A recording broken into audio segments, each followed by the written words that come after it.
பாட்டமில் வந்து அதிகமாக க்ளூ அப்ளை பண்ணாதீங்க. சப்போஸ் அதிகமாகிடுச்சுன்னா லைட்டாக அட்ஜஸ்ட் பண்ணிக்கோங்க. அந்த கப்பு மாதிரி இருக்கும், அது கீழே வரக்கூடாது பார்த்துக்கோங்க.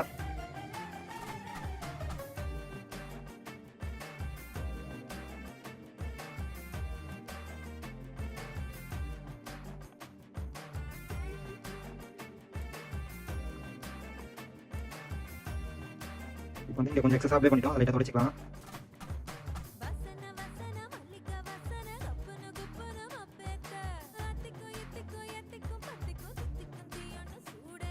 ப்ளூ வந்து இப்படி வெளியில் மேம் சைட் பார்த்த மாதிரி இப்படி அப்ளை பண்ணுங்க. அப்போ தான் நம்ம லாஸ்ட்டாக டிஸ்பிளே ஒட்டுக்கு அப்புறமா க்ளீன் பண்ணும்போது கொஞ்சம் கரெக்டாக ஃபிட்டிங் இருக்கும். அந்த கேப்லாம் தெரியாது.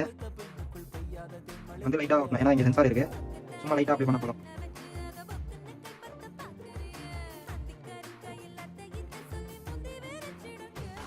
லைட்டாக அப்ளை பண்ணியிருக்கேன்.